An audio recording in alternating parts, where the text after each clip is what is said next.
Assalamualaikum warahmatullahi wabarakatuh. Anak-anakku kelas 7 berjumpa kembali di Mapel IPS dengan Bu Retno. Anak-anak, untuk materi pertama di semester genap atau semester 2, kita akan belajar tentang aktivitas manusia dalam memenuhi kebutuhan. Oke, silahkan diikuti pembelajaran dari Bu Retno. Untuk materi kali ini kita akan belajar tentang ilmu ekonomi. Ilmu ekonomi pada dasarnya merupakan ilmu yang mempelajari manusia dilihat dari sudut pandang cara mereka untuk memenuhi kebutuhan hidup. Jadi singkatnya, ilmu ekonomi adalah ilmu yang mempelajari tentang bagaimana cara manusia memenuhi kebutuhannya. Kemudian anak-anak, ekonomi sendiri ini berasal dari dua kata, yakni oikos dan nomos. Oikos yang berarti rumah tangga atau keluarga, sedangkan nomos yang berarti peraturan. Oikos nomos bermakna peraturan atau aturan rumah tangga. Ini merupakan pengertian secara istilah atau bahasa yang berasal dari bahasa Yunani. Kemudian, manusia tidak akan bisa bertahan hidup tanpa memenuhi kebutuhan hidupnya. Misalnya apa? Makan, minum, kemudian pakaian, rumah, ini merupakan contoh dari kebutuhan manusia. Kita beranjak kepada konsep kebutuhan. Jadi apa sih yang dimaksud dengan kebutuhan? Jadi kebutuhan adalah hasrat atau keinginan manusia untuk memiliki dan menikmati kegunaan barang atau jasa yang dapat memberikan kepuasan bagi jasmani dan rohani. Untuk apa? Untuk kelangsungan hidupnya. Jadi intinya, kebutuhan itu merupakan sesuatu yang harus dipenuhi atau yang harus dilengkapi oleh manusia untuk apa? Untuk mempertahankan kelangsungan hidupnya. Jadi kebutuhan ini ada kebutuhan yang sangat penting untuk menunjang kehidupan, atau kebutuhan yang tidak terlalu penting, atau kebutuhan yang dapat ditunda ya. Kemudian apabila anak-anak bertanya, kebutuhan itu berupa apa? Jadi anak-anak, kebutuhan ini bisa berupa barang ataupun jasa ya. Misalnya barang ini sesuatu yang ada wujud atau bentuknya, misalnya makanan, minuman, ya, pakaian. Kemudian rumah ini merupakan Tuhan yang berupa barang atau benda. Sedangkan jasa ini bisa berupa apa? Misalnya pelayanan. Pelayanan apa? Kesehatan ya. Untuk apa? Untuk jasmani dan rohani. Ini merupakan pengertian dari kebutuhan. Sekarang kita melangkah ke konsep kelangkaan. Apa sih itu kelangkaan? Jadi anak-anak bisa perhatikan 4 gambar yang ada di video ini. Ada gambar apa saja? Anak-anak bisa cermati satu persatu.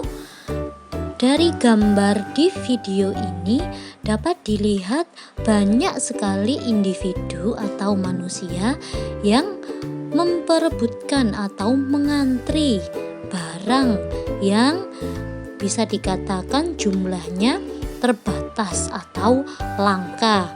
Misalnya apa? Air bersih ya, bisa dilihat di video. Kemudian ada gas LPG, kemudian ada premium atau bahan bakar kendaraan.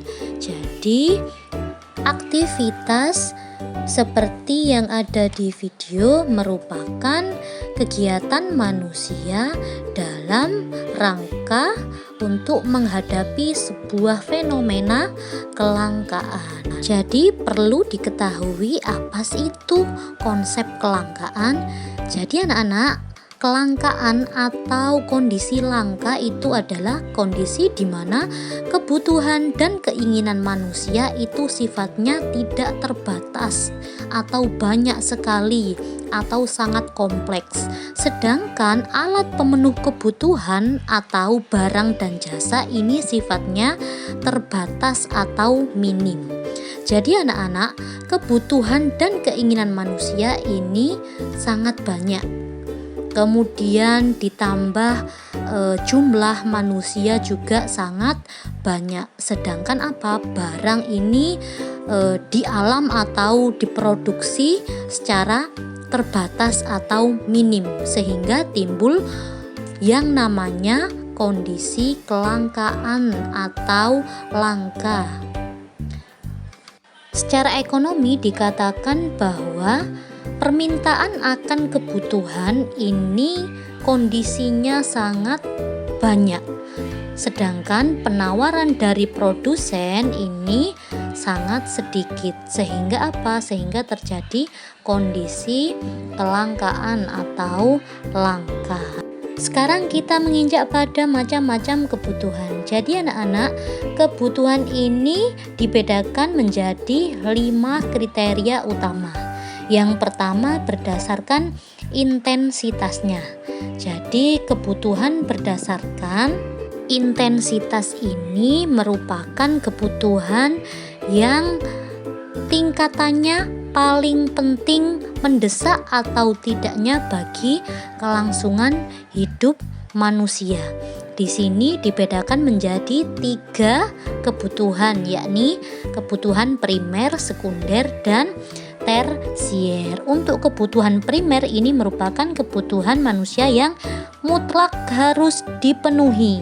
Agar Agar manusia tetap hidup dan bisa beraktivitas seperti biasanya. Misalnya makan, minum, dan tempat tinggal atau sandang, pangan, dan papan. Kemudian kebutuhan sekunder. Apa sih kebutuhan sekunder?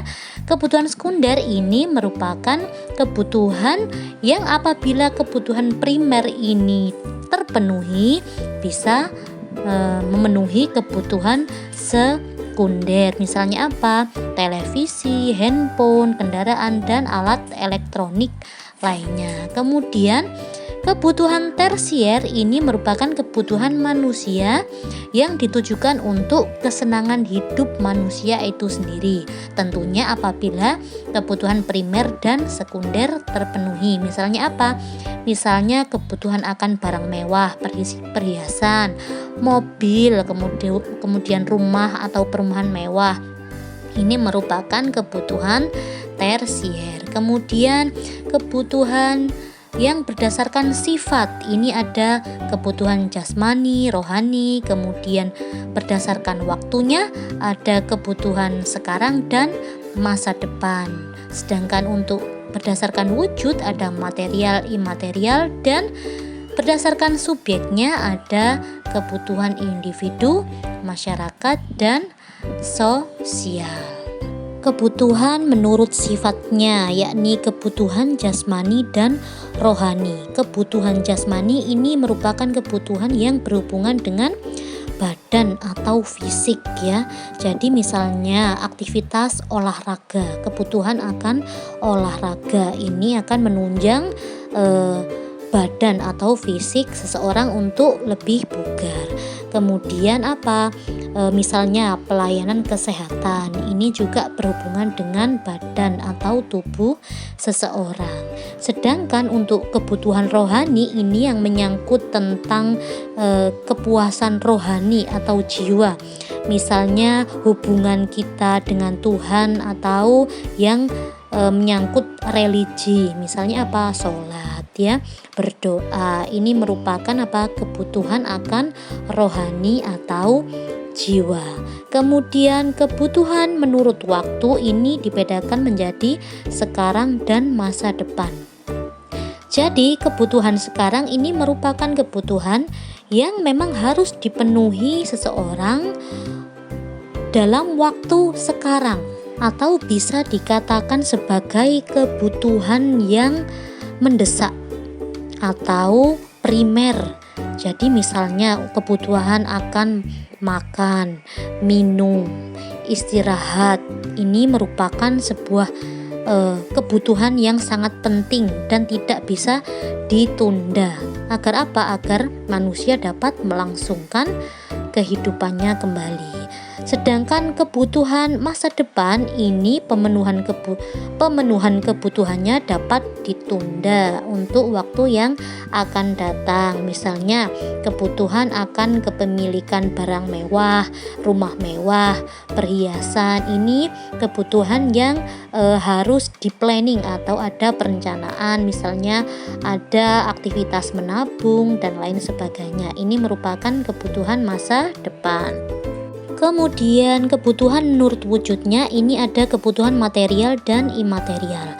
Untuk kebutuhan material ini merupakan kebutuhan akan barang yang terdapat wujud atau bisa diraba dan dilihat, misalnya makanan, minuman, ya, pakaian, rumah. Ini merupakan contoh dari kebutuhan material. Sedangkan kebutuhan imaterial ini kebutuhan yang tidak berwujud. Misalnya apa? Misalnya oksigen untuk bernafas. Ini kan merupakan barang yang tidak berwujud atau kebutuhan yang tidak berwujud. Kemudian aktivitas beribadah, berdoa, ini juga termasuk dalam kebutuhan imaterial. Yang terakhir, kebutuhan berdasarkan subjeknya ini ada kebutuhan individu, masyarakat, dan sosial. Kebutuhan ini berdasarkan dari segi orang yang membutuhkan atau tergantung dari perspektif individu. Ini merupakan pengertian dari kebutuhan individu. Misalnya individu A ini kebutuhannya jelas berbeda dengan individu yang lain. Tergantung apa? Tergantung misalnya prioritas ataupun tergantung penghasilan misalnya, ya. Ini merupakan kebutuhan individu. Sedangkan kebutuhan masyarakat dan sosial ini adalah kebutuhan yang sifatnya kolektif atau dibutuhkan secara sosial atau keseluruhan masyarakat, ya, untuk kebaikan bersama. Nah, sekarang kita menginjak pada jenis alat pemenuh kebutuhan. Di sini dibagi menjadi 4. Yang pertama, hubungan dengan barang lain. Ini alat pemenuh kebutuhan dibagi menjadi 2, yakni barang substitusi dan barang komplementer. Sedangkan berdasarkan cara memperolehnya ini dibagi juga menjadi 2, yakni barang ekonomi dan barang bebas. Dan yang ketiga, berdasarkan proses pembuatannya ini dibedakan menjadi 3, yakni barang jadi, barang mentah, dan barang setengah jadi. Dan yang terakhir, berdasarkan tujuan penggunaannya ini dibedakan menjadi 2, yakni barang produksi dan barang konsumsi. Barang substitusi ini merupakan barang pengganti, misalnya kondisi sedang langka, gula di pasaran sedang langka, sehingga apa? Masyarakat mengganti gula dengan apa? Misalnya gula merah, ya, bukan gula pasir, ataupun diganti dengan madu, atau diganti dengan apa lagi? Dengan sirup. Nah, ini merupakan barang pengganti atau barang substitusi. Sedangkan barang komplementer ini merupakan barang pelengkap. Jadi misalnya kendaraan roda 2, sepeda motor ini tidak bisa berjalan atau tidak bisa digunakan apabila tidak ada bensin, ya. Kemudian kompor juga tidak akan bisa menyala kalau tidak ada gas atau minyak tanah. Ini merupakan barang komplementer atau barang pelengkap. Untuk pengertian alat pemenuh kebutuhan yang lain, anak-anak bisa langsung membaca LKS halaman 6. Di situ ada jenis-jenis alat pemenuh kebutuhan. Kemudian kita beranjak pada faktor yang mempengaruhi kebutuhan. Faktor yang pertama adalah pendidikan. Jadi, strata pendidikan ini menentukan kebutuhan seseorang. Misalnya, siswa di sekolah menengah atas SMA ini jelas kebutuhannya berbeda dengan mahasiswa di perguruan tinggi. Misalnya, kebutuhan akan gadget, kemudian kebutuhan akan laptop ya, ini untuk menunjang apa? Menunjang proses pendidikannya. Kemudian dari uang saku misalnya ya, transportasi ini jelas berbeda antara siswa SMA, SMP dengan mahasiswa. Kemudian misalnya dari tingkat pendapatan ini juga mempengaruhi kebutuhan. Misalnya seorang bos yang berpendapatan atau berpenghasilan tinggi ini jelas kebutuhannya sangat kompleks atau sangat banyak dibanding dengan karyawan biasa dengan pendapatan atau penghasilan yang di bawah dari si bos atau si atasan ya, atau pemilik perusahaan. Kemudian dari usia juga mempengaruhi macam-macam atau jenis kebutuhan yang harus dipenuhi. Misalnya usia remaja ini jelas kebutuhannya berbeda dengan usia lanjut atau usia dewasa. Misalnya usia remaja ini dengan style yang sangat berkembang atau dinamis, ini jelas kebutuhannya akan sangat berbeda dengan usia-usia yang di atasnya. Kemudian kondisi alam ini juga mempengaruhi kebutuhan seseorang. Misalnya kondisi penduduk yang tinggal di daerah pegunungan dan dengan kondisi penduduk yang ada di dataran rendah jelas kebutuhannya berbeda. Misalnya akan pakaian ya, pakaian penduduk di daerah pegunungan jelas memerlukan pakaian yang tebal, kemudian selimut yang tebal, kemudian makanan yang bisa menghangatkan tubuh. Ini berbeda dengan penduduk yang ada di dataran rendah yang cenderung dengan cuaca panas dan mengharuskan berpakaian tipis. Untuk faktor-faktor selanjutnya, anak-anak bisa melihat langsung di LKS dan membacanya. Untuk hari ini Bu Retno harap anak-anak bisa memahami dan jelas dengan apa yang dipaparkan oleh Bu Retno. Untuk hari ini cukup sekian. Terima kasih atas waktu dan perhatiannya. Bu Retno ucapkan wassalamualaikum warahmatullahi wabarakatuh.